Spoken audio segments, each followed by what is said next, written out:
Bismillahirrahmanirrahim. Assalamualaikum warahmatullahi wabarakatuh.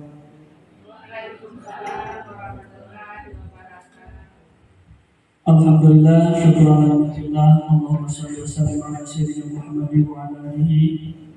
Puji syukur kepada Allah, Tuhan yang Maha Kuasa. Salawat kepada Nabi junjungan kita, Nabi Muhammad sallallahu alaihi wasallam. Selamat siang kami ucapkan untuk Bapak Ibu semuanya. Salam sejahtera untuk kita semua. Yang terhormat Bapak Kepala SMA Negeri 1 Tebo, Bapak Agustus Dio, SPD NTB, Bapak Ibu Wakil Kepala SMA Negeri 1 Tebo yang kami hormati, beserta rekan-rekan Bapak Ibu guru hebat semansa yang insya Allah terus bersama-sama kita maju sehingga menjadi hebat semua. Alhamdulillah pada siang ini kami diizinkan untuk berbagi ya Bapak Ibu praktik baik mengenai budaya positif yang akan sama-sama kita gali apa sih budaya positif itu. Kemarin mungkin sepintas dari Bapak Febri Abdi ya, CGP Angkatan 10 disampaikan, tetapi insya Allah di sini kita akan kupas lebih dalam lagi. Apabila belum ada yang dipahami, kita kupas tuntas juga. Namun sebelumnya izinkan kami Bapak Ibu semuanya, saya Samsudin, calon guru penggerak Angkatan 11 beserta Ibu Devi Lasmi Sibarani, juga sama kami Angkatan 11 di BGP Provinsi Jambi ini, meminta waktunya kita untuk sama-sama kolaborasi. Karena apa? Ini tugas kami untuk menyampaikan kepada sekolah ya mengenai budaya positif itu. Namun terlebih dahulu kami mohon untuk menyampaikan arahan ataupun yang perlu kami sampaikan motivasi untuk itu semua kepada yang terhormat Bapak Kepala SMA Negeri 1 Tebo. Kepadanya disilakan.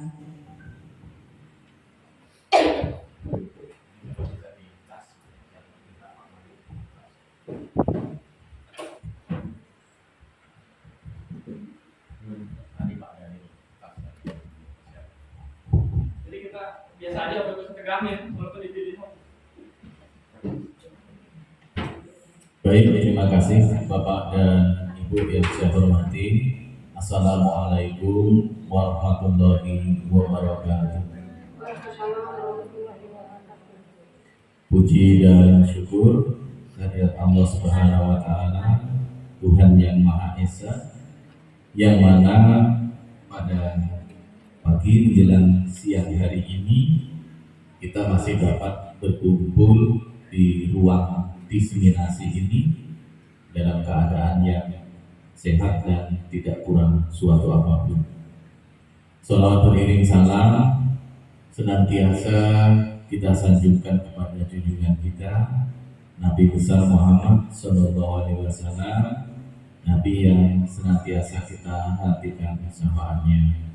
Baik Bapak dan Ibu yang saya hormati, selain juga pada hari ini tugas untuk mendiseminasikan dari calon guru penggerak juga ini merupakan upaya kita bersama untuk menaikkan atau memperbaiki rapor mutu pendidikan di sekolah kita. Karena ketika kita mengisi target RHK di PNN, yang muncul itu budaya positif dengan kegiatan pembelajaran. Karena itu memang merupakan rapor di pendidikan kita yang masih kuning. Tentunya dengan perbaikan terus-menerus, mudah-mudahan kita bisa mencapai yang terbaik. Kemudian juga saya mengucapkan terima kasih kepada beliau berdua karena sudah tergerak, sehingga mampu bergerak untuk mengikuti calon guru penggerak ini, memperoleh atau mengupgrade kemampuannya melalui Zoom meeting, ya, karena prosesnya banyak yang tidak tatap muka, melalui daring, kemudian juga mempunyai kewajiban untuk menggerakkan. Jadi tergerak, bergerak, menggerakkan. Saya masih ingat ketika Bapak Ibu dihadapkan dengan pertama sekali implementasi kurikulum Merdeka ini. Ya, banyak Bapak dan Ibu yang mengeluh. Kalau dulu K13 itu diklatnya sampai kemana-mana, tatap muka, kita diundang semuanya ke Jambi. Tiba di kurikulum Merdeka ini kita daring, mandiri, belajar sendiri di PMM, semuanya belajar sendiri di PMM.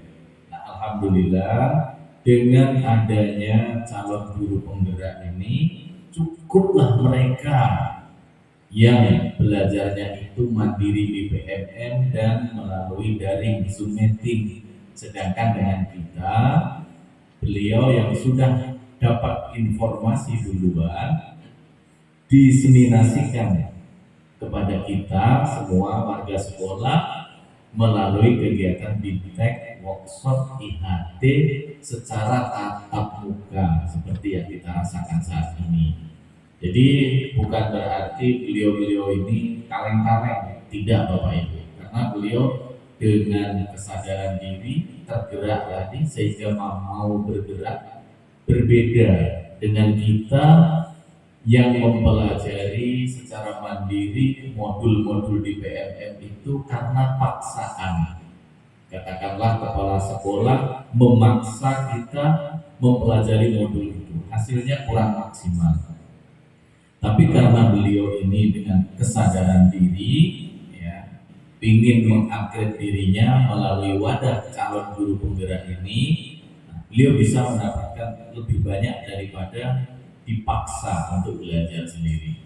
Nah, hari ini beliau berdua berkewajiban mendiseminasikan ilmu atau informasi terbarunya terkait implementasi kurikulum Merdeka ini kepada kita semua, supaya ketika masuk di dalam kelas betul-betul kita itu mengajar sesuai dengan ruhnya kurikulum Merdeka, yakni pembelajaran yang berpihak kepada siswa. Mungkin itu yang dapat saya sampaikan. Silahkan kepada Bapak Ibu kita ikuti dengan baik selama beberapa jam ke depan. Ya, saya dari kemarin itu mempunyai banyak catatan Bapak Ibu. Bukan berarti saya kepala sekolah lebih pintar dari mereka, tidak. Bukan berarti saya tidak perlu mendengarkan apa yang beliau sampaikan, tidak. Sangat penting. Bahkan saya membuat catatan kecil dari apa yang beliau sampaikan, sehingga ketika saya mengobservasi Bapak Ibu itu bisa sinkron. Apa yang Bapak Ibu dapatkan hari ini dengan apa yang nanti akan saya observasi itu bisa sinkron ketika saya mengikuti kegiatan hari ini dengan cermat dan dengan detail. Tapi kalau saya cukup membuka saja kemudian saya meninggalkan ruangan ini, ada kemungkinan terjadi miskomunikasi konsep pembelajaran Bapak Ibu di kelas dengan konsep observasi saya. Nah, supaya itu tidak terjadi, mari sama-sama kita ikuti dengan baik agar betul-betul pembelajaran berpihak kepada siswa di SMA Negeri 1 Tugu ini dapat terlaksana dengan baik. Dan juga hasilnya target kita bukan meningkatkan rapor mutu kita saja, tetapi merupakan suatu kebahagiaan dan kepuasan tersendiri apabila kita melaksanakan pekerjaan itu sesuai dengan porsinya. Demikian yang dapat saya sampaikan. Lebih dan kurang saya mohon maaf. Saya akhiri. Assalamualaikum warahmatullahi wabarakatuh.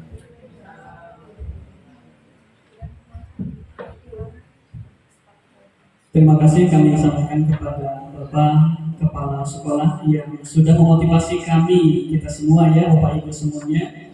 Dan yang paling terpenting bagi kami adalah ucapan terima kasih kepada Bapak Ibu rekan-rekan semuanya yang sudah menyempatkan hadir di ruangan ini, mengorbankan aktivitas pembelajarannya, mempersiapkan kelas karena kita berada di awal semester baru ini. Jadi sekali lagi kami mengucapkan terima kasih. Kami di depan ini Bapak Ibu, seperti disampaikan oleh Bapak Kepala tadi, bukan berarti menggurui. Kami hanyalah beda waktu. Kami duluan, mungkin Bapak Ibu belum menyusul suatu saat nanti. Dan meskipun di sini kami menyampaikan praktik baik mengenai budaya positif dari yang kami dapat di pendidikan guru penggerak, tetapi sejatinya Bapak Ibu, inilah tugas kita sebenarnya. Kita sekarang semua dihadapkan dengan PMN. Kemudian kita dihadapkan dalam satu semester minimal 1 kali Pak ya, harus dihadapkan dengan yang namanya observasi. Dan bekal untuk kita melaksanakan observasi itu, materinya itu ada di sini Bapak Ibu. Kalau selama ini Bapak Ibu belum mendapatkan, mungkin kami sebagai jembatan yang duluan untuk menyampaikan kepada Bapak Ibu semuanya. Oke. Nah, sebelum masuk ke materi, mungkin Bu Devi ada yang mau disampaikan? Silakan. Oke, selamat pagi Bapak Ibu semua, salam sejahtera, salam dan bahagia. Jadi seperti yang disampaikan Bapak Samsudin tadi, saya menimpali benar demikian adanya. Kita di sini mau memaparkan apa yang sudah kita dapat, karena memang sejatinya saling berbagi itu indah. Nah, kebetulan di sini kita mendapatkan hal-hal yang positif untuk meningkatkan pembelajaran dan untuk kemajuan rapor mutu sekolah kita. Mudah-mudahan nanti tidak hanya kami, pada saat ini saya dengan Bapak Sam menggerakkan, dan besok satu langkah di belakang kami, besok Bapak Ibu bisa tergerak juga untuk. Jadi nanti posisi saya dengan Pak Sam ini nanti akan berada di posisi Bapak Ibu. Itu yang saya harapkan terjadi. Mudah-mudahan jadi kita tergerak dan bergerak sama-sama memajukan.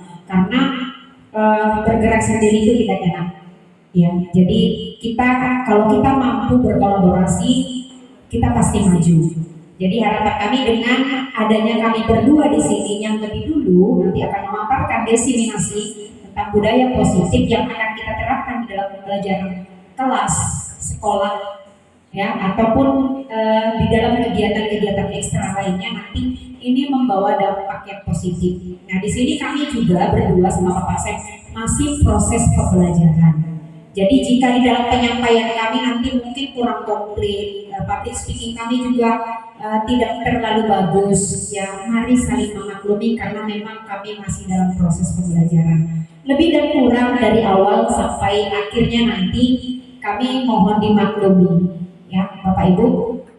Oke. Baik, kita ice breaking dulu ya. Ya, oke, ice breakingnya mulut benar tangan salah. Mulut benar tangan salah ice breakingnya. Jadi nanti mulutnya berkata benar, tangannya yang salah. Jadi misalnya saya berkata begini, 7 tambah 2. Berapa Bapak Ibu? 9. Mulut benar tak. Artinya begini ya. Kalau saya menyebutkan 3 tambah 2, mulut salah, tangan benar. 3 tambah 2, 7. Mulut salah, tangan benar. Jadi ada responnya. Bagaimana kita merespon tubuh dan pikiran kita yang secara bersamaan.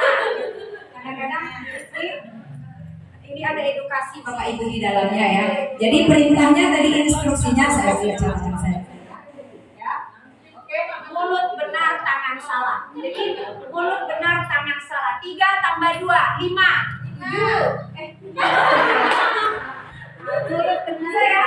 Mulut benar tangan salah. Mulut benar tangan salah. 3 tambah 1, 4. Disebutkan tapi tangan juga. Jadi kita menyebutkan tangannya juga ya. Oke, tangan dulu ya. Makan. Kita mulai ya, Bapak Ibu. Ya, ini fokus. Jadi ini kan masuk ini nilai-nilainya ada di dalam pembelajaran. Nah, kemudian kemarin tadi apakah kita berada di sini seperti yang dibilang Bapak Febri tadi, mindfulness-nya juga berjalan di sini. Oke, karena pengeras suara kita kayak sepertinya lagi sakit, kita sedang ada pada Oke ya. Jadi mulut benar, instruksinya mulut benar, tangan salah. 2 tambah 1. 3. Oke. 3. Umumnya tadi 3. Oke, instruksinya. Mulutnya benar. Oke, instruksinya. Mulut benar, tangan salah. 6 tambah 2. 8. Oke ya. Instruksi salah ya. Oke, ada fokus lagi. Oke, yang buat mindfulness ya. Kemudian masih, sekarang instruksinya mulut salah tangan benar. Ya, mulut salah tangan benar.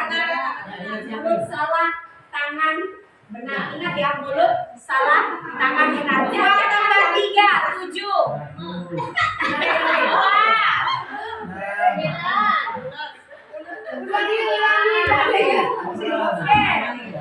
Mulut salah tuh, tadi mulut benar, sekarang mulut salah, tangan benar. Oke, ingat ya instruksinya, mulut salah, tangan benar. Oke ya, mulutnya salah, tangannya benar.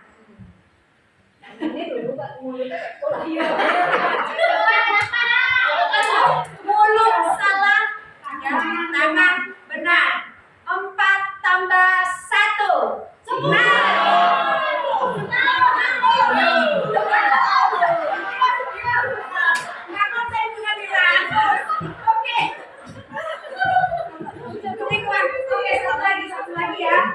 Satu lagi, mulut salah, tangan benar. Mulut yang salah, tangan yang benar. Oke, siap ya Bapak Ibu, mulutnya salah, tangan benar. Di sini konsentrasi dari bawah sampai ke atas. Mulut salah, tangannya keluar dengan mulutnya di tempatnya. Mulut salah, tangan benar. 8 tambah 2. Adik temukan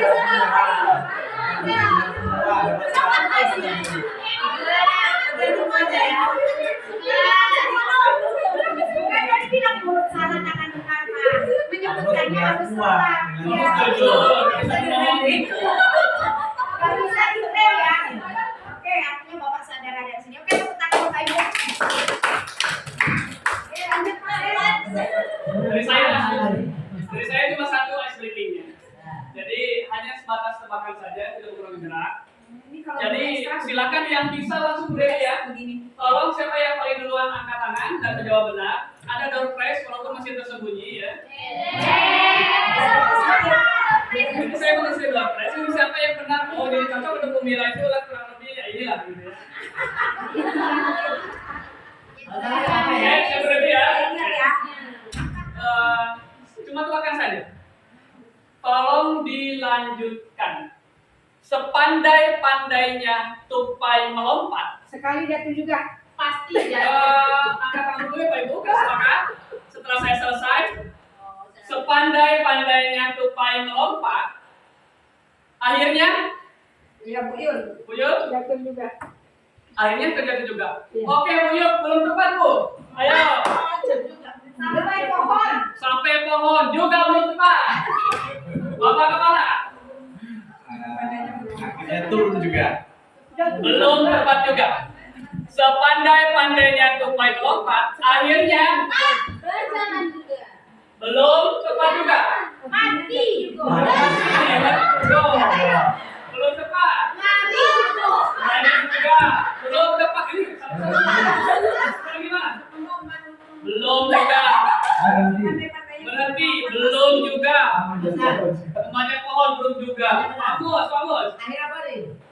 Akhir katanya apa akhir apa? Sepandai-pandainya tupai melompat, akhirnya 2 Luar biasa, Pak Mus, jawabannya benar.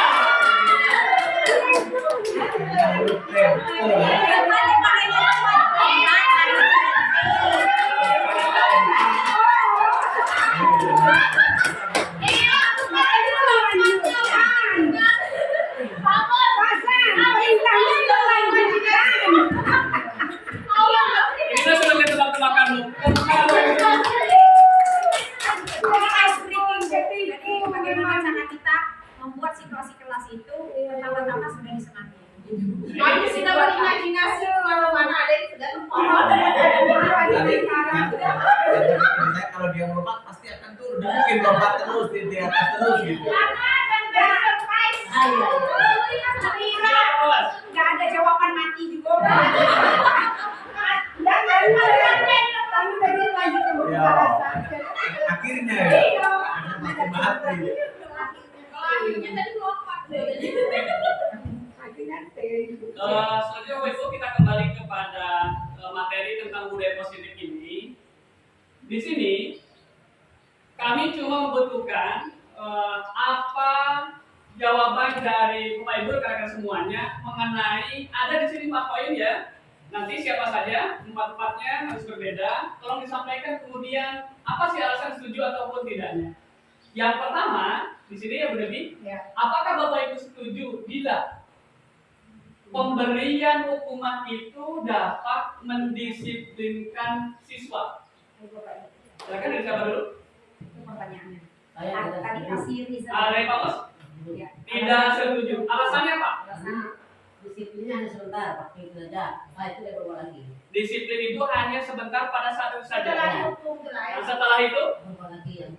berbuat lagi. Kira-kira Pak Mus bisa terjadi seperti itu pada waktu itu saja di saat di depan kita ya, lantas melakukan lagi. Alasannya kenapa ya? Bapak Ibu silakan kira-kira seperti apa? Silakan. Kalau kami tidak mutlak Pak, kemudian hukuman dapat mendisiplinkan siswa itu kadang bisa, kadang enggak, tergantung orangnya. Tergantung orang. Iya, karena contohnya pendidikan zaman saya dulu itu selalu dikasih hukuman setiap bersalah. Nyatanya anaknya jadi baik-baik. Tapi zaman sekarang nggak cocok lagi dikasih hukuman, anak malah melawan. Malah melawan ya Iya. seperti itu. Jadi tergantung kepada situasi dan kondisinya. Oke, terima kasih Pak Mus sama Bu Yul Zamiati. Perkembangan zaman ya. Nah, kita sambungkan Bapak Ibu ya dengan budaya positif ini. Makanya salah satu yang digaungkan di dalam guru penggerak ini adalah berpedoman kembali kepada filosofi pendidikan Ki Hajar Dewantara, bahwa mendidik siswa itu harus disesuaikan dengan kodrat alam dan kodrat zaman. Oke ya Bapak Ibu. Oke lanjut. Bu Devi, Oke, silakan. yang kedua, pertanyaannya Bapak Ibu ya. Pemberian hadiah meningkatkan prestasi siswa. Apakah Bapak Ibu setuju? Silakan Ibu Amrin. Ayo coba. Memberikan reward ya. Saya setuju Pak, di mana beberapa kali waktu di lalu itu sudah pernah saya coba, meskipun itu hanya dengan permen, Iya. itu meningkatkan seperti stimun anak-anak untuk mencari tahu hal-hal yang akan kita pelajari nantinya. Jadi anak itu yang jelas lebih energik, lebih semangat belajar meskipun itu jam terakhir. Jadi apakah Ibu April berpikir itu karena hadiah atau hadir dari dalam diri anaknya? Karena hadiah. Karena hadiah ya. Karena hadiah ya. Selanjutnya Pak Dimas silakan. Pak Dimas. Kalau saya tidak, kebetulan kemarin saya membaca sebuah jurnal Artikel yang kedua. bahwa memberi hadiah kepada anak atau usia dini itu hanya akan mempercepat dia rasa puasnya saja, tapi setelahnya tidak memberikan rasa perkembangan lebih lanjutnya, karena di situ bahwa dijelaskan anak itu akan lebih cepat berkembang ketika dinilai dari proses step by step-nya ketika diapresiasi oleh orang tua atau gurunya tersebut. Oke, tepuk tangan ya untuk Ibu April dan Bu Dimas ya. Mereka punya pendapat masing-masing. Ya. Dengan Bu April, dengan ya Bapak Ibu, pemberian hadiah dapat meningkatkan prestasi siswa. Jadi sama seperti saya sebelum saya belajar di dalam CGP ini, begitulah yang mindset saya berpikir. Nah, ternyata pemberian hadiah itu hanya akan meningkatkan kepuasan sementara seperti yang dibilang Bapak Dimas. Kemudian kita harus mengajarkan kepada anak, ketika ketika dia mau melakukan sesuatu untuk dirinya, lakukan itu dari dirinya, bukan karena imbalan atau reward. Jadi dia tidak tergantung melakukan sesuatu yang positif itu karena ada yang kasih reward, bukan. Tapi memang dorongan dalam dirinya. Jadi itu yang namanya budaya positif, ya. Yang itu yang perlu nanti kita hadirkan di dalam diri anak-anak. Jadi memberi reward itu bukan kita salahkan, tapi belum sempurna ternyata untuk diterapkan di dalam dunia pendidikan. Ya, Bu. Artinya memberikan hadiah itu cuma tidak meningkatkan prestasi siswa, tapi dia memotivasi, bisa menjadi alat untuk memotivasi siswa untuk bisa lebih termotivasi lebih termotivasi lagi untuk meningkatkan prestasi dia. Saya kira seperti itu. Hadiah hanya sebagai alat saja. Jadi itu ya perlu tidak salah, memang tidak salah untuk dilakukan.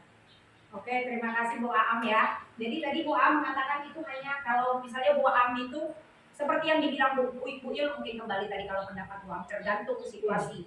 Karena tujuannya saya untuk meningkatkan. Tapi ya di dalam desiminasi dan budaya positif itu ternyata pemberian hadiah itu menimbulkan seperti yang saya jelaskan tadi. Jadi anak-anak puas pada saat itu, kemudian ada kesombongan pribadi terhadap situasi yang ada di situ gitu ya. Jadi motivasinya itu hanya karena itu, hanya karena hadiah gitu. Bukan muncul karena memang dia mau motivasi diri gitu loh. Itu bedanya. Oke ya. Tapi kalau menurut saya tergantung anaknya. Contohnya, contoh yang nyata, Roy anak ibu ganda. Dulu waktu baru kuliah, IP-nya tidak sampai 1. Saya bilang ibu ganda, Bu, kalau saya Bu, nilai A harganya sekian, nilai B harganya sekian, nilai C harganya sekian, nilai D bayar ke saya sekian. Akhirnya IP-nya sampai 2,8 kalau tidak salah. Sekian dia dari 1 tadi. Saya kayak gitu Bu dengan anak saya memang gitu. Kalau kuliah nilai A saya bayar sekian, nilai D bayar ke saya sekian. Gitu. Tapi termotivasi dan bersemangat anak dalam belajar ya. Sehingga apa? Mencapai insya Allah capai keberhasilan. Yang saya coba, tidak yang saya. Tapi yang tergantung orangnya kan. Oke. Mohon maaf Bapak ya, karena ini sudah beberapa yang kita rangkum. Nah, kita akan lanjutkan nanti Bapak dengan pertanyaan yang ketiga untuk menyampaikan ke Bapak ya. Ini sudah di-drop sama Bapak. Untuk yang nomor 3, apakah setuju atau tidak guru harus mampu memberikan solusi untuk setiap siswa yang bermasalah? Ini kebetulan Bapak ya. Silakan Bapak. Ini sosiologi, ada beberapa UKS juga di sini berhubungan dengan siswa juga. Bagaimana menurut Bapak? Iya Pak, jadi sebenarnya tadi saya cuma mau menambahin tadi yang masalah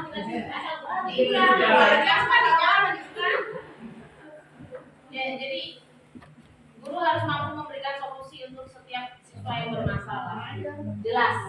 Di satu sisi kita sebagai guru, di satu sisi kita harus sebagai teman, di satu sisi kita harus sebagai orang tuanya. Jadi ya mudah-mudahan selama ini saya terapkan meskipun di depan anak itu saya sudah koar-koar, anak-anak sudah kata Pak Sam itu ketakutan, tapi di balik itu WA kami berjalan.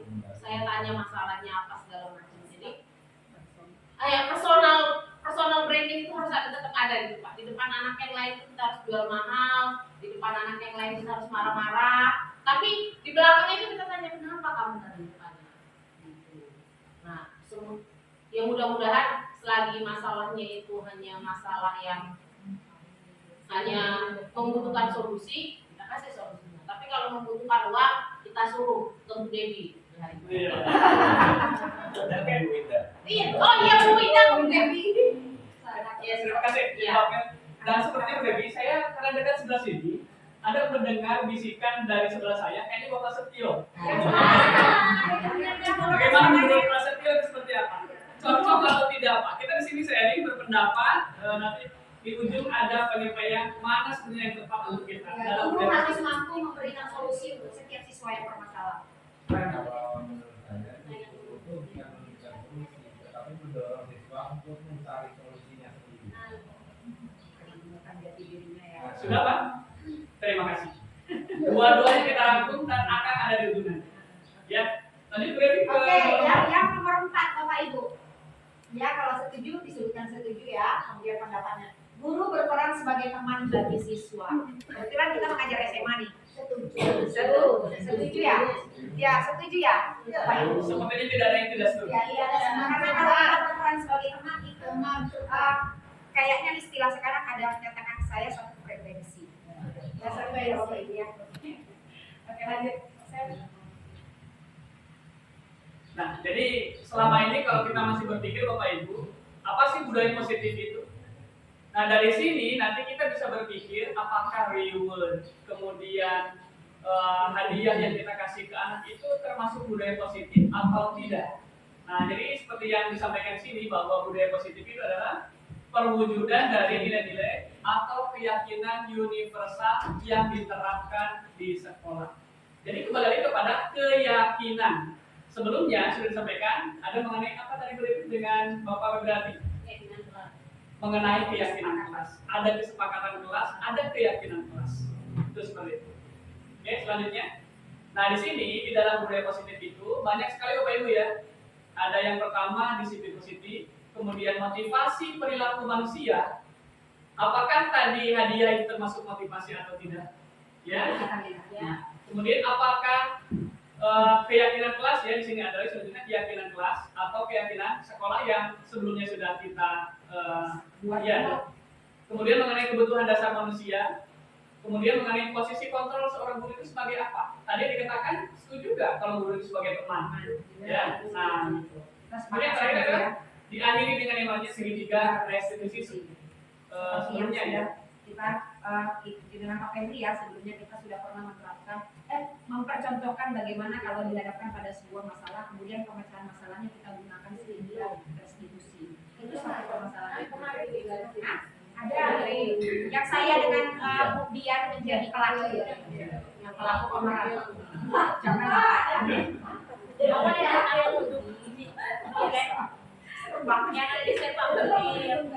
oke, yang lanjut Pak Sep. Ya, oke.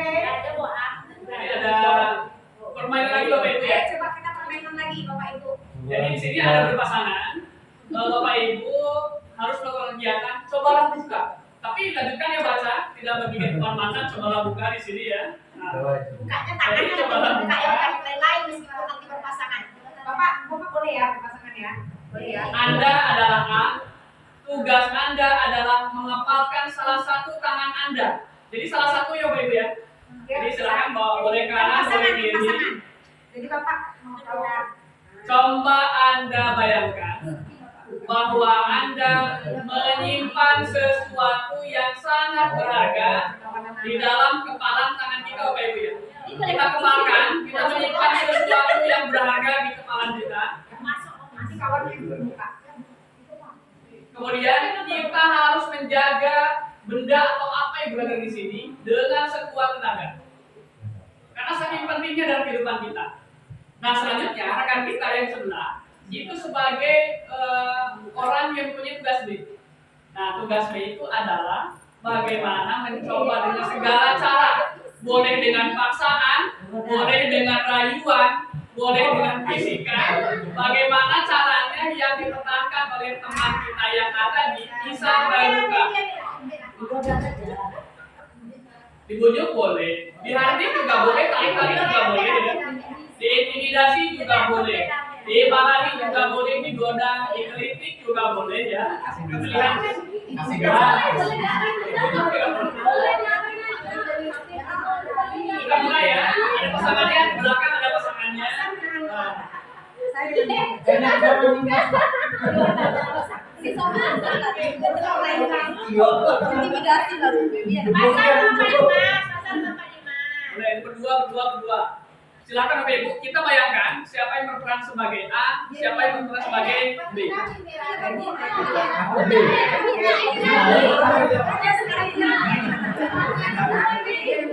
Dalam hitungan 3, bagaimana caranya? Ada siapa yang terbuka pertama kali? Acungkan tangannya. 1, 2, 3.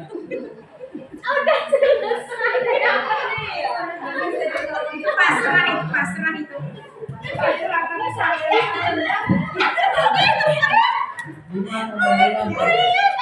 Boleh kritik kan? Itu ada masker di tangan Pak Iman. Sudah biasanya memegang emas jangan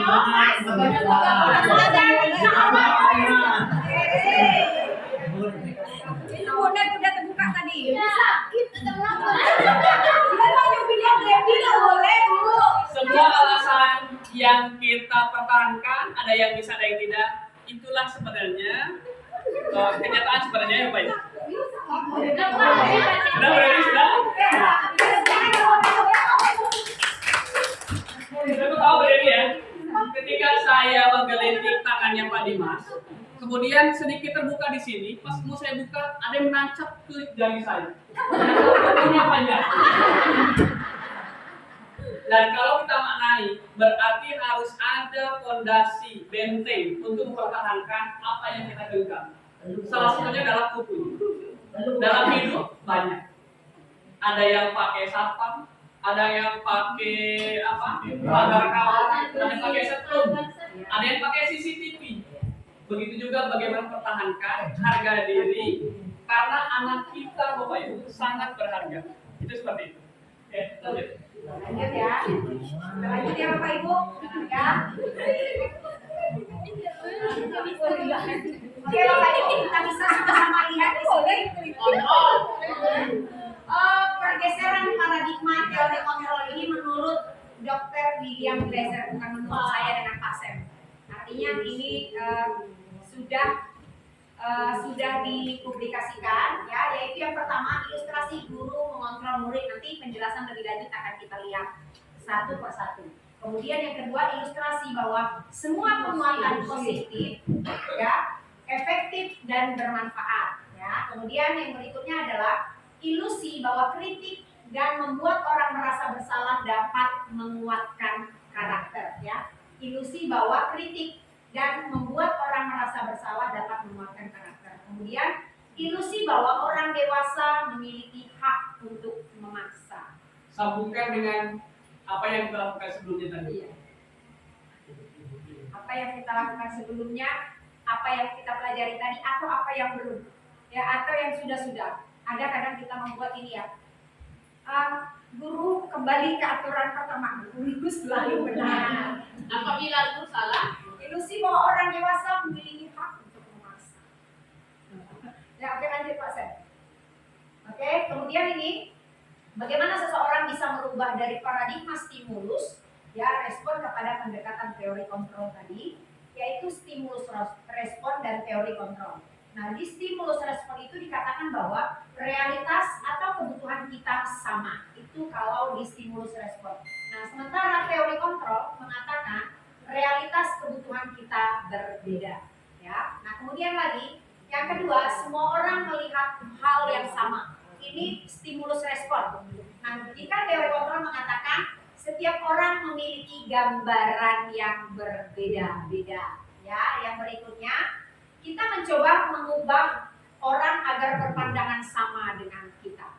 Nah, sementara di teori kontrol tadi mengatakan kita berusaha memahami pandangan orang lain ya tentang dunia ya. Kemudian yang berikutnya, stimulus respon mengatakan perilaku buruk dilihat sebagai suatu kesalahan. Teori kontrol mengatakan lagi semua perilaku memiliki tujuan ya. Kita lanjut ya Bapak Ibu. Kemudian saya bisa mengontrol orang lain. Teori kontrol mengatakan Anda tidak bisa mengontrol orang lain. Ya, kemudian lagi pemaksaan ada pada saat bujukan gagal. Nah, sementara teori kontrol mengatakan kolaborasi dan konsensus menciptakan pilihan-pilihan baru. Ya, artinya tidak ada pemaksaan di sini. Ya, kemudian stimulus respon lagi yang terakhir, model berpikir menang atau kalah. Sementara teori kontrol mengatakan bahwa model berpikir menang-menang. Menang-menang artinya sesuai dengan versi kita masing-masing. Artinya saya tidak bisa berpendapat menyalahkan pendapat Tuhan di sebuah argumen. Karena kita punya pemikiran yang berbeda. Oke, lanjut. Oke. Disiplin positif merupakan salah satu cara penerapan disiplin yang bertujuan untuk menumbuhkan kesadaran serta memberdayakan anak untuk melakukan sesuatu tanpa sogokan, ancaman maupun hukuman. Itu yang namanya disiplin positif, Bapak Ibu. Seperti yang saya bilang tadi di awal, saya sudah kasih clue-nya. Dia datang dari diri sendiri. Jadi tidak pakai reward, tidak pakai apa-apa. Contoh realisasinya, kita punya pagar ya, kita sudah tembok pagar ya. Masih ada anak yang manjat, meskipun aturannya sudah jelas ya, aturan anak, aturan siswa kita paham ini, aturan sekolah. Tapi ada anak laku. Nah, kenapa? Bagaimana kalau kita menumbuhkan budaya positif tanpa ada pun pagar, anak itu tidak mau melakukan itu meski kesempatan ada. Nah, itulah yang disebut dengan budaya positif, Bapak Ibu, yang hadir dari dalam diri, bukan dari tadi yang kita sebut ada reward, ada sogokan, ancaman maupun hukuman. Jadi sebenarnya Bapak Ibu, disiplin positif itu banyak yang sudah kita lakukan, tetapi ada mungkin yang kita lakukan itu tepat, ada yang belum. Tadi disampaikan oleh Ibu Ibu, tergantung keadaan, kodrat alam dan kodrat zamannya. Makanya selama ini yang kita lakukan, apakah Bapak Ibu yakin, saya yakin, sudah bertahun-tahun kita di kelas menghadapi anak-anak, ada yang memberikan hukuman untuk mengatasi masalah itu. Ada yang memang bagaimana kita, seperti yang Bu Aurel tadi, walaupun di belakang ditanya sebenarnya ada apa sih. Saya pernah Bapak Ibu ya, awalnya terkadang setiap ada anak yang kesiangan, awalnya saya sebelum mengikuti guru penggerak, pola pikir saya itu, kenapa kok kamu bisa kesiangan? Aturan sekolah sudah 7.30 itu masuk, apapun alasannya, kenapa kok tidak bisa? Saya jauh segala macam. Akhirnya menjudge siswa seperti itu. Suatu ketika, saya di 11 MIPA 1 kemarin, kebetulan ini nyambung dengan Ibu Am. Ibu Am laporan ke saya, kok anak ini sekarang Pak sering kesiangan? Akhirnya, sesuai dengan paradigma Ki Hajar Dewantara, kita tidak boleh menghakimi anak di depan orang lain, tetapi kita bawa ke ruangan khusus, tanya sebenarnya seperti apa.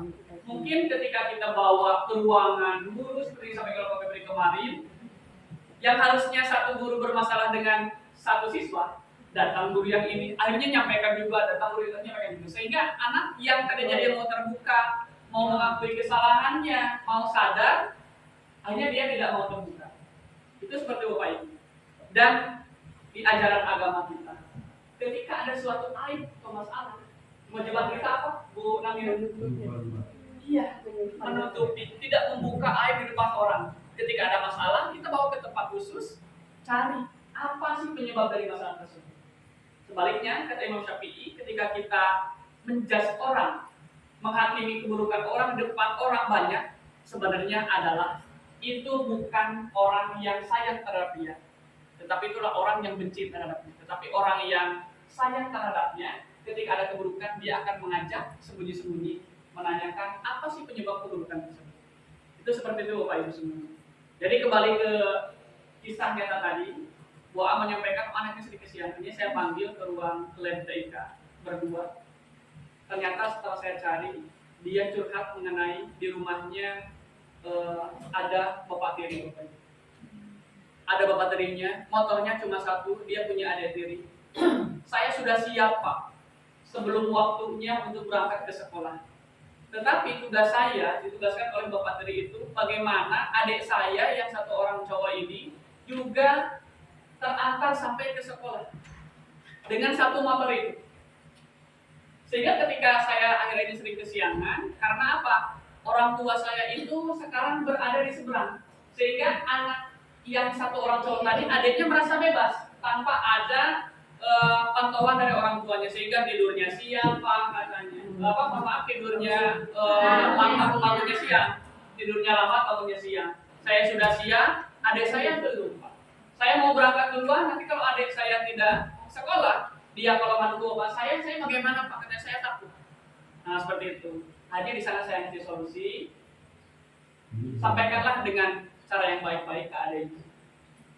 Kalau disiram nggak mungkin juga. Kalau mengadu nanti saya pasti yang dimarahin Pak. Seperti itu. Jadi dengan keadaan seperti itu yang memaksa dia sehingga bisa kesiangan. Hanya saya kasih saran dan sekarang saran tersebut dia gunakan. Ya bisa setelah itu anak tersebut bisa berangkat ke sekolah tidak kesiangan lagi ya Bu ya. Nah untuk itu salah satu yang kami lakukan mengenai disiplin positif itu. Jadi tidak menjas anak di depan. Justru ketika di depan, terkadang solusi yang kita inginkan anak bisa berubah itu ya saat itu lagi karena Pak Mus tadi ya. Bahkan di belakang mungkin malah membenci kita Bapak Ibu. Tapi kalau dengan hati akan tersentuh hati yang baik. Ya seperti itu. Oke, lanjut dulu. Nah, harapannya dengan budaya positif ini sesuai dengan apa yang digaungkan oleh pemerintah menjadikan anak-anak kita itu mempunyai nilai kebajikan yang universal luas dan tujuannya adalah mempunyai karakter profil pelajar Pancasila.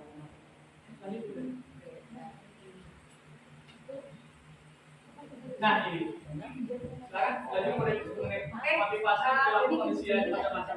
Nah tadi kan Bapak Ibu slide sebelumnya yaitu kita harapannya anak-anak didik itu bisa berperilaku penerapannya bisa berperilaku seperti yang tertuang di dalam profil pelajar Pancasila. Nah, kemudian yang nanti ada hubungannya dengan motivasi perilaku manusia. Yang pertama itu ada menghindari ketidaknyamanan atau hukuman. Kemudian yang berikutnya adalah mendapat imbalan atau penghargaan. Kemudian ini seperti yang kita bilang tadi ya. Kemudian menghargai diri dan menjadi orang yang mereka inginkan. Menjadi orang yang mereka inginkan. Lanjut Pak. Nah kemudian ini kita lihat hukuman, konsekuensi, restitusi. Mari kita lihat perbedaannya. Nah kalau hukuman itu sesuatu yang dipaksakan ya. Itu ya maksudnya secara umumnya. Kemudian kalau konsekuensi kira-kira Bapak Malik apa? Konsekuensi. Yang ditambah.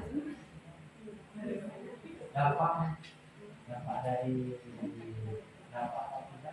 Dampak dan dari apa tadi perbuatannya? Iya. Oke, terima kasih Bapak. Kemudian Bu Am, konsekuensi.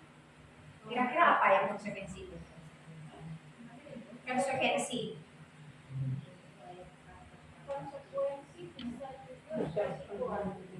Resiko. Resiko atau dampak. Oke, hampir sama ya, berarti resiko atau dampak. Oke, nah kemudian kalau restitusi, pindah, kedai, Sampai Pajero. apa itu restitusi? Restitusi nggak tahu ya, ada yang tahu Bapak Ibu? Resti sama bersih. Apa itu restitusi? Nah, restitusi itu berhubungan dengan tanggung jawab, ya, dengan tanggung jawab. Oke, coba kita lihat ya perbedaannya hukuman, konsekuensi dan restitusi. Yang identitas gagal, identitas sukses, ya. Kemudian kalau hukuman sesuatu yang menyakitkan harus terjadi, kalau konsekuensi sesuatu harus terjadi, ya. Resiko tadi. Ya, kemudian kalau restitusi merupakan pilihan.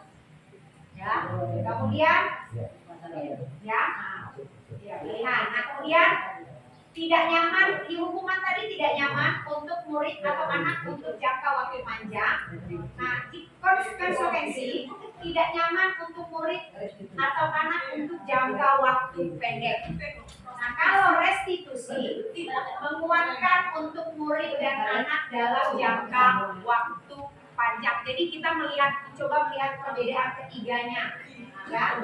Kemudian selanjutnya adalah identitas gagal, itu korban mendapatkan keadilan. Kemudian konsekuensi itu korban bisa diabaikan. Kemudian kalau restitusi itu korban mendapat ganti. Oke, ya. Kalau boleh sedikit ya. Ya. Jadi Pak Ibu, tadi ada hukuman, ada konsekuensi, ada restitusi. Yang disampaikan oleh Pak Setio tadi bahwa yang namanya hukuman itu tidak solusi tadi ya, mengenai solusi. Solusi itu tidak selalu diberikan oleh guru, tetapi solusi itu harus hadir dari orang yang melakukan sesuatu yang negatif. Nah di sini, kalau hukuman yang pertama tadi kan, ambillah ke kita misalkan ya. Contoh Bapak Ibu, ketika kita misalkan terlambat ke sekolah, lalu Bapak kepala sekolah sudah duluan di sekolah, kemudian dipantau di CCTV atau misalkan berdiri tegak di parkiran, kira-kira yang kita pikirkan karena kita sudah melakukan sesuatu kesalahan yang negatif, yang kita pikirkan kalau memang memikirkan di dalam hukuman itu kembali, kayaknya saya diomelin sama bapak, berarti saya akan sakit. Yang diomelin kadang sakit, walaupun kita merasa tetap masih ada sesuatu yang mengganjal dari kita. Atau di sini yang misalkan apa? Konsekuensi. Kayaknya saya akan mendapatkan keadilan karena saya kesialannya ada alasannya. Nah, sedangkan konsekuensi sesuatu yang terjadi, ya, mau kita pikirkan hukuman itu sakit atau tidak, pasti kita pikirkan konsekuensi saya kesiangan, saya pasti akan mendapatkan. Tetapi di restitusi tidak seperti itu, Pak. Pasti Bapak Kepala Sekolah akan bertanya kepadanya. Misalkan Bu Mira kenapa terlambat? Ya, nah, misalkan alasannya Bu Mira misalkan seperti apa Bu Mira? Kenapa Bu Mira kesiangan hari ini? Biasanya Bu Mira sampai tepat waktu di sekolah. Healing dulu. Healing. Pagi-pagi sudah healing. Jadi kalau ibu biasanya anaknya sakit atau suaminya sakit, sehingga Bapak Kepala Sekolah itu tidak menjelaskan langsung. Lalu pasti malah bertanya, bagaimana keadaan anaknya sekarang? Sudah dibawa berobat atau belum? Bagaimana keadaan suaminya sekarang, sudah berobat apa belum? Silakan lanjutkan kewajibannya seperti itu. Itu namanya restitusi. Ya, itu Bapak Ibu. Termasuk kepada tadi cerita yang anak kesiangan tadi. Kalau seandainya kita langsung berikan hukuman, mungkin akan dirasa, saya terlambat, pasti akan dihukum. Membekas. Dan anak itu sudah pasti menyadari, saya akan mendapatkan konsekuensi. Ya, seperti itu. Tetapi kalau kita restitusi Bapak Ibu, yang terjadi anak tidak akan segan lagi bercerita kepada kita kalau memang melakukan alasannya itu memang tepat. Bocor ban Pak. Tetapi ketika anak misalkan bocor ban dia takut terhadap guru tertentu, dia tidak akan mau melapor dengan jujur, dan kata Bu Mira tadi, anak bisa saja tidak masuk atau melapor seperti itu. Itu mengenai perbedaan antara hukuman, konsekuensi, dan restitusi. Apa restitusi itu? Kemudian biasanya hukuman itu dia lebih ke arah negatif. Nah itu aja Bapak Ibu. Kalau restitusi itu ada lebih kita memberikan sesuatu tapi lebih berdampak positif. Nah begitu perbedaannya. Jadi kata-kata juga yang keluar jangan, awas begitu. Ya contohnya Pak saya kasih. Contohnya kalau di kehidupan sehari-hari ini, ya, misalnya nih anak kita mau main di panas-panasan, kita biasanya identiknya langsung jangan keluar nak panas Sari. Nah, ya nanti kamu demam gini. Nah kita bisa ganti bahasanya. Ya mama boleh minta tolong nggak hari ini di rumah aja ya sama mama, temenin mama untuk melakukan ini. Jadi dia perintahnya itu stimulus responnya kepada anak itu sebenarnya lebih berdampak yang pada pola tadi restitusi itu kalau kita bisa menggunakan. Jadi dengan budaya positif ini mudah-mudahan bukan hanya di sekolah Bapak Ibu. Ini ibu-ibu ini kita kan ibu rumah tangga ya yang punya anak di rumah. Kita bisa juga terapi nanti di dalam lingkungan rumah. Jadi pendidikan parentingnya memang ada yang mengatakan jangan kata jangan, ibu memang betul ternyata. Ada maksudnya bukan tidak ada kata jangan, tapi bentuk pembahasaannya saja yang berubah. Ya, nah ini tadi ya. Nah ini dia ya. Hukuman tadi adalah berdasarkan bagian di atas berikut tadi yang sudah kita lewati itu.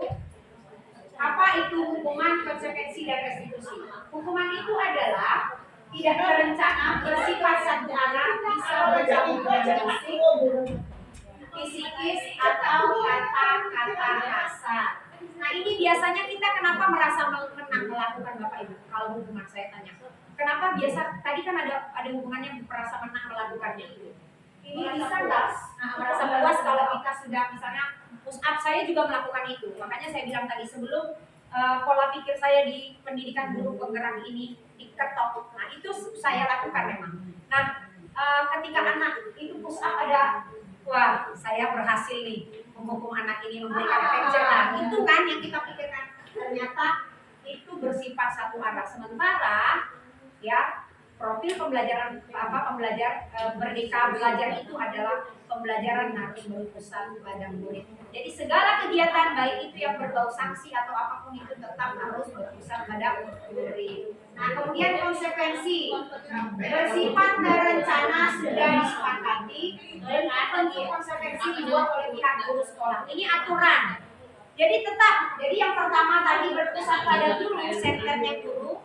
Yang kedua juga bersifat terencana sudah disepakati betul-betul konsekuensi dibuat oleh guru. Ini yang kita sebut dengan aturan-aturan. Jadi kalau saya terlambat 5 menit, konsekuensinya di sekolah saya membuang sampah. Anak-anak langsung sudah punya mindset gitu, karena sudah ada aturan yang kita terapkan. Ya, itu dia. Nah, kalau restitusi adalah proses menciptakan kondisi bagi murid untuk memperbaiki kesalahan. Makanya saya bilang tadi restitusi itu tanggung jawab pribadi ya. Nah, sehingga mereka bisa kembali kepada kelompok mereka dengan karakter yang lebih kuat. Ya, oke Pak. Konsekuensi atau hukuman yang pertama, mencatat 100 kali di dalam buku kalimat saya tidak akan terlambat lagi karena terlambat sekolah. Saya pernah melakukan. Ini konsekuensi atau hukuman? Nah, ini hukuman ya. Yang kedua, lari mengelilingi lapangan basket 2 kali. Hadir. Hukuman. Bukan cuma murid saya juga. Membersihkan coretan yang dibuat di meja tulis. Hukuman. Konsekuensi atau hukuman?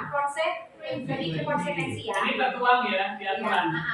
Ya, murid diminta untuk push up 15 kali karena tidak menggunakan hukuman ya.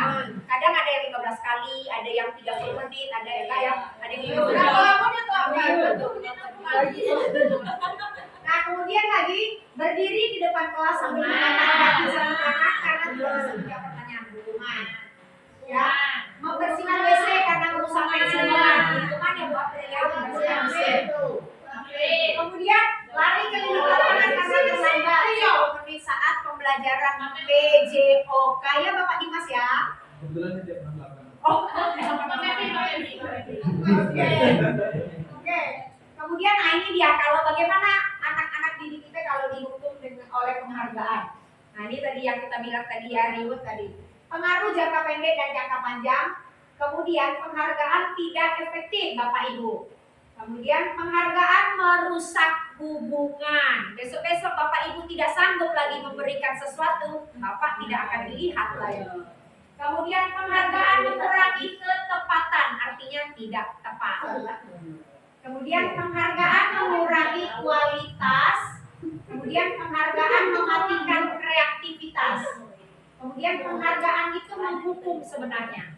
Nah, kemudian motivasi dari dalam diri intrinsik. Oke, lanjut Pak. Oke, mengapa keyakinan kelas bukan peraturan kelas? Ada yang bisa? Ada yang bisa? Mengapa keyakinan kelas bukan peraturan kelas? Kemarin kita bicara tentang kesepakatan ya.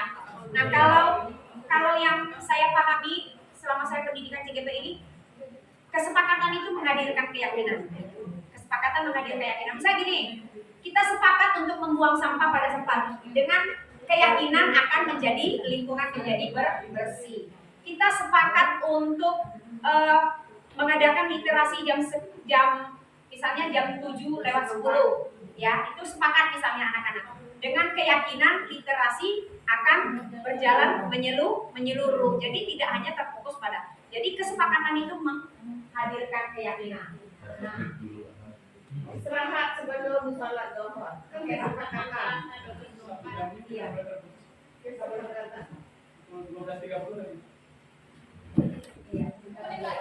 Oke, mengapa kita memiliki peraturan tentang penggunaan helm saat mengendarai kendaraan roda 2 motor? Bapak Amali. Coba, mengapa kita memiliki peraturan tentang penggunaan helm saat mengendarai? Ya, untuk menyelamatkan diri sendiri. Yakin? Yakin. Nah, kan? Untuk menyelamatkan diri sendiri. Yakin?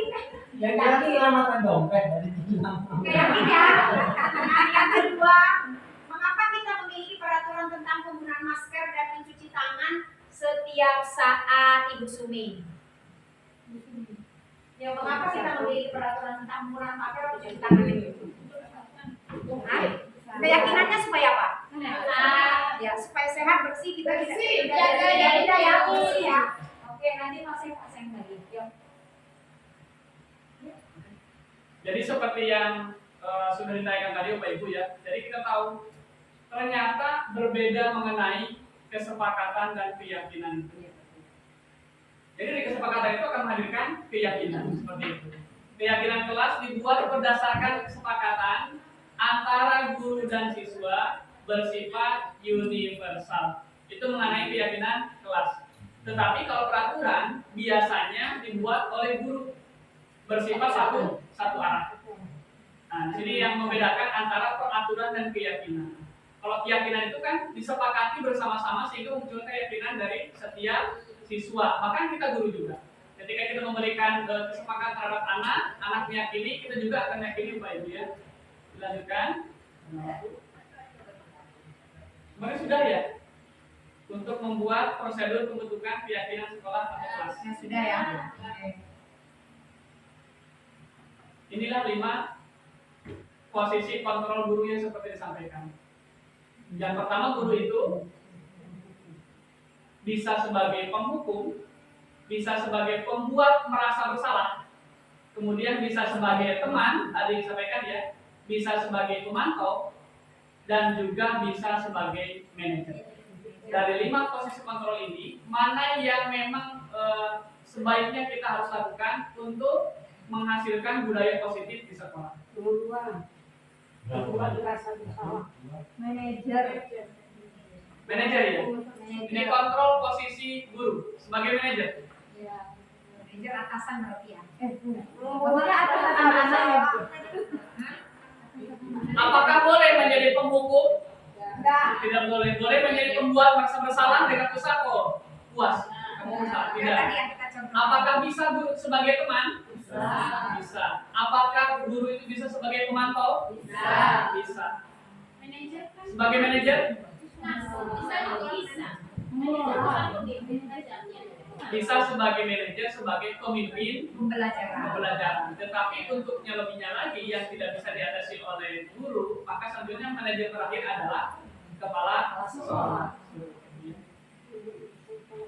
Nah ini Nah, ini coba Bapak Ibu kita bisa lihat itu tadi ya, penghukum membuat tadi yang 5 kontrol guru itu, kalau penghukum itu menghardik, menunjuk, berkaca pinggang, membentak, dampaknya Bapak Ibu, anak menjadi pendendam, tidak bisa itu atau Kenapa harus saya aja sih?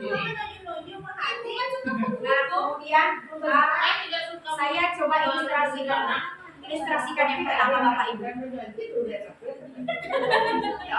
Saya coba ilustrasikan yang itu ya Bapak Ibu dengan selembar kertas ini. Penghukum dengan menghardik, menunjuk-nunjuk berkaca pinggang, atau kadang kita melontarkan omongan yang kadang kritik tapi halus menurut kita. Kita sampaikan halus. Ini tadi ada sebuah kertas ya. Saya belum ya. Ini ada sebuah kertas ya Bapak Ibu. Bagus ya kertasnya. Bagus mulus. Ini saya ilustrasikan. Setelah saya buka, apa yang kita lihat? Bisa kembali seperti semula? tidak. Bisa? Jawabannya bisa atau tidak?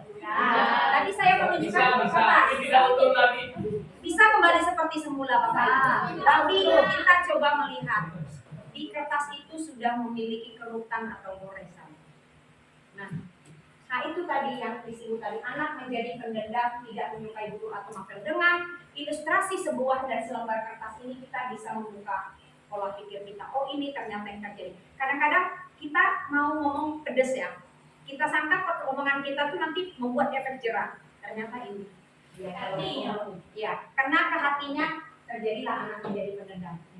Ya Bapak Ibu, oke? Ya, kemudian membuat merasa bersalah, suara lembut namun menyalahkan siswa. Ya, kemudian menyatakan kesalahan pada siswa dan guru menderita. Dampaknya membuat siswa merasa bersalah, rendah diri dan menarik diri. Kemudian kalau sebagai teman, guru bersikap ramah, cenderung bersenda gurau, kemudian untuk menghangatkan suasana. Dampaknya murid bergantung pada satu orang, membuat siswa tidak mandiri. Oke, kemudian lanjut. Bagaimana kalau guru sebagai pemantau? Nada bicara dan ekspresi datar, identitasnya berhasil, pemantau tetap memantau saat siswa diberi sanksi. Dampaknya menghitung hadiah atau hukuman yang diberi tanpa melihat nilai kebajikan, kemudian tidak sepenuhnya mandiri. Nah, bagaimana kalau sebagai manajer suara netral, tercipta identitas positif atau berhasil, mengajukan pertanyaan bermakna, membantu siswa memecahkan masalah. Dampaknya murid mandiri, pede memecahkan masalah sendiri. Oke Bapak Ibu, jadi dari 5 kontrol tersebut kira-kira yang lebih baik kita lihat pemaparannya lebih condong kemana? Nah jadi ya, oke kemudian masuk Pak Sep ya. Lanjut ya, kita masuk pada kebutuhan dasar manusia ya Bapak Ibu. Di sini kita bisa melihat yang pertama bertahan hidup atau fisiologi, kasih sayang dan rasa diterima, psikologinya, kemudian penguasaan, kemudian kebebasan dan kesenangan. Ini adalah kebutuhan dasar manusia.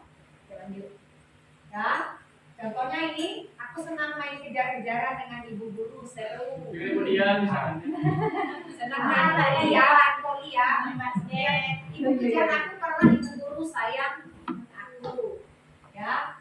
Kemudian aku hebat kan, bisa bikin ibu guru kejar aku. Kemudian aku bosan belajar mewarnai terus di dalam kelas. Oke ya, sekarang saya ya terakhir ya. Sekarang Bu Minda lah, Bu Minda. Segitiga restitusi ya. Kira-kira bisa dijawab pertanyaan nomor 1. Siapa orang yang paling penting dalam hidup Anda? Anak-anak saya. Oke, terima kasih. Kemudian Bu Namira, nilai-nilai kebajikan apa yang terpenting dalam hidup Anda? Nilai-nilai kebajikan. Ya, nilai-nilai kebajikan apa yang terpenting di dalam hidup ibu itu? Nilai kebajikan apa yang terpenting? Jujur. Oh, kejujuran ya. Kejujuran. Oke. Dian, kalau Anda menjadi orang yang ideal, karakter atau sifat apa yang Anda paling inginkan pada diri Anda? Kalau Anda menjadi orang yang ideal, karakter atau sifat oke, disiplin oke. Bu Febi, apa pencapaian Anda yang Anda sangat banggakan? Pencapaian? Menjadi guru karena orang tua saya kan hanya pedagang sate, jadi mendengar mereka itu bercerita di pasar kalau anaknya menjadi guru di salah satu itu menjadi kebanggaan. Luar biasa ya. Terharu sama saya juga, merasa bangga bisa disekolahkan orang tua yang kurang mampu. Oke, kemudian apa pekerjaan ideal bagi Anda, Bapak Dimas? Pekerjaan ideal. Pekerjaan ideal itu yang sefrekuensi dengan apa yang sudah di karirnya dari awal sampai akhir sefrekuensi. Ya. Tapi guru ideal ya. Karena itu pilihan ya. Kemudian ceritakan bagian perjalanan hidup Anda di mana Anda merasa itulah titik puncak hidup Anda. Punya? Boleh? Cerita sedikit aja. Ceritakan bagian perjalanan di mana Anda merasa itu titik puncak hidup Anda. Sampai oh ya, ya jadi perjalanan hidup di mana merasa itulah puncak hidup ya. Belum banget Pak. Mudah-mudahan ya kita doakan ya Bapak Ibu ya, mudah-mudahan ya. Iya benar ya. Perjalanan hidup Ibunda di mana Ibu merasa itulah titik puncak hidup. Saya suami istri berusaha sekuat tenaga supaya anak kami lebih dari kami. Terakhir khusus untuk Bapak kelas. Oh ya, terakhir khusus untuk Bapak Agus Sulistyo. Ya, apa yang paling bermakna dalam hidup Bapak? Wah, yang paling bermakna loh Pak, paling. Yang paling bermakna yang saat ini berada di SMA 1 ini paling bermakna.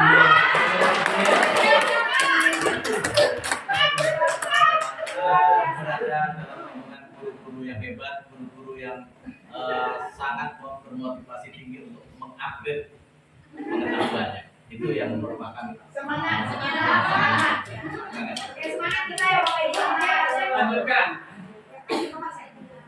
Oke, nah ini Bapak Ibu ya. Jadi akhir dari muara budaya positif ini ya adalah segitiga restitusi. Jadi kenapa segitiga restitusi ini menjadi poin paling akhir? Karena semua inti muara yang harus kita lakukan itu harus mengarah kepada segitiga restitusi. Di mana di sini yang pertama Bapak Ibu ada nilai-nilai apa yang telah kita sepakati dengan siswa, termasuk dengan kesepakatan keyakinan kelas tadi. Kemudian kamu ingin menjadi orang yang seperti apa? Dari masalah yang timbul, kita bisa menggali alasan anak kenapa berbuat seperti itu, sehingga dia menjadi kontrol diri, mencari alasannya sendiri bagaimana dia menemukan solusi sendiri. Kalau misalkan hari ini kesiangan karena ini, lalu besok seperti apa baiknya? Itulah yang harus kita gali dari anak. Pasti ada alasannya. Pasti akan terbuka, saya punya masalah ini itu Pak. Dan selanjutnya saya ingin merasa sendiri Bapak Ibu. Ketika ada anak lari dari kelas, saya pernah sendiri. Ketika ada anak dari kelas, saya tanya kenapa kau lari? Oh ternyata alasannya ini. Lalu sampai kapan kamu mau lari? Solusi untuk kamu apa? Lari ini benar atau tidak? Tidak. Kemudian kenapa kamu harus lari? Karena ini. Termasuk yang kejadian kemarin. Ya, waktu kita sekolah, kenapa kamu harus lari? Karena memang bagi anak mungkin ketika dia merasa mahkotanya tidak terlihat dengan bagus. Nah, padahal anak dia mau menerima kalau memang misalkan dihukum dengan sesuatu yang baik seperti itu. Nah, maka dari itu kita jadikan kita terapkan restitusi ini dengan baik. Maksudnya kita tidak lagi menjudge anak seperti apa. Kita cari dulu. Bahkan kita langsung juga Bapak Ibu ya. Ketika kita terlambat ke sekolah ataupun misalkan ada apa, pasti kita punya alasannya. Kemudian kita tahu solusinya seperti apa dan kita pasti berjanji besoknya lagi pasti saya ingin lebih baik dari yang kemarin telah saya lakukan seperti itu. Termasuk dengan anak-anak kita.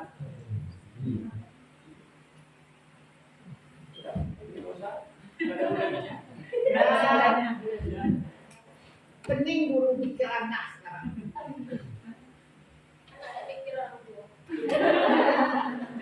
Di sini bisa disampaikan Bapak ya tadi. Kemudian anak harus meyakini bahwa kamu bukan satu-satunya orang yang pernah melakukan ini. Kita yakini, ya. Kita stabilkan diri di sana. Bahwasanya ketika terjadi masalah seperti ini, kamu bukan satu-satunya orang yang melakukan masalah itu. Banyak yang melakukan masalah, tetapi mereka berhasil bisa keluar dari masalah tersebut. Kemudian setiap orang pasti pernah melakukan kesalahan. Kita yakini. Bahkan saya juga pernah ke anak-anak dulu melakukan ini, tapi bisa ada jalan keluarnya. Sehingga anak meyakini bisa keluar dari masalah tersebut dan besoknya tidak lagi melakukan kesalahan. Kemudian adakah cara yang lebih efektif untuk mendapatkan apa yang kamu butuhkan? Nah, jadi ketika misalkan ada masalah meninju siswa, apakah dengan meninju itu kamu puas? Selesai tidak? Apakah ada cara yang lebih efektif? Pasti anak akan menyadari. Mereka menyadari bahwasannya ada cara yang lebih efektif tanpa melakukan hal yang negatif seperti itu. Sehingga di sana anak juga pasti punya alasannya. Tadi dasar itu anak punya alasan melakukan itu semua. Kita terapkan kepada anak kita berat Bapak Ibu ya. Untuk memotong aturan yang sudah kita lakukan lama itu berat sekali. Jadi memotong aturan yang lama itu berat sekali. Tetapi ya, memotong kebiasaan itu mengubah itu sangat berat sekali. Mungkin ada konsekuensi tadi yang harus kita tanggung, tapi akhirnya bagaimana kita menanamkan karakter. Karena kalau kita menanamkan pembelajaran kepada anak harus bisa ini itu, di internet apa sih sekarang yang tidak ada. Tetapi karakter, robot tidak memberikan kasih sayang, tidak bisa memberikan karakter kepada kita, termasuk di internet. Kita minta motivasi mungkin sebatas tulisan, tetapi kita dengan hati, bagaimana anak keluar, itu bisa mempunyai karakter yang bagus. Karena apa? Banyak anak kita yang pintar, tapi karakternya kurang, sehingga setelah lulus mereka jadi apa? Tetapi kalau dibarengi dengan karakter, anak yang biasa aja bisa jadi sukses seperti yang kita inginkan. Itu mungkin Bapak Ibu terakhir ya, karena sudah lebih beberapa menit dari 1 jam. Terima kasih banyak. Mungkin karena ini mendadak juga Bapak Ibu ya, semalam kami susun juga bersama Ibu Devi. Ya. Dilanjut itu. Ya, jadi terima kasih Bapak Ibu. Tadi kita sepakat tadi akan mencoba menerapkan budaya positif yang ada di sekolah kita. Ayo Bapak Ibu, kita sama-sama menerapkannya. Kita mulai dari diri kita, kemudian yakinlah sesuatu hal yang baik yang kita lakukan, suatu hal yang positif, lambat laun akan berdampak positif. Kita butuh proses saja melakukannya. Ayo kita berubah untuk menjadi lebih baik agar pembelajaran juga menjadi lebih baik. Dan kami mohon maaf jika di dalam penyampaian kali ini ada beberapa kata mungkin yang kurang berkenan untuk didengar Bapak Ibu semua. Lebih dan kurangnya mohon dimaklumi dan mohon dimaafkan. Kami berharap setelah saya dengan Pak Sem, guru-guru di SMA Negeri 1 menjadi tergerak agar kita sama-sama menggerakkan. Yakinlah Bapak Ibu, ketika Bapak Ibu sudah masuk dalam modul 1 untuk pendidikannya yang mengubah pola pikir Bapak Ibu. Kalau kita mencintai profesi kita sebagai guru, kita pasti terketok dan menyadari kesalahan yang kita lakukan selama ini. Jadi ikutin prosesnya, ya. Mari sama-sama maju ke depan, ya. Biarlah yang di belakang itu menjadi sebuah cerita dan kenangan. Ya, terima kasih untuk Bapak Kepala Sekolah yang sudah memberikan kesempatan kepada kami sehingga pada saat ini kami bisa berdiskusi dan berbagi kepada Bapak Ibu semuanya. Dan terima kasih kepada Bapak Ibu atas kehadirannya di sini. Ya, saya berharap akan ada lagi diseminasi positif dari Bapak Ibu besok yang mau menjadi guru. Ya, terima kasih. Selamat siang, salam sejahtera, salam dan bahagia. Salam. Bye.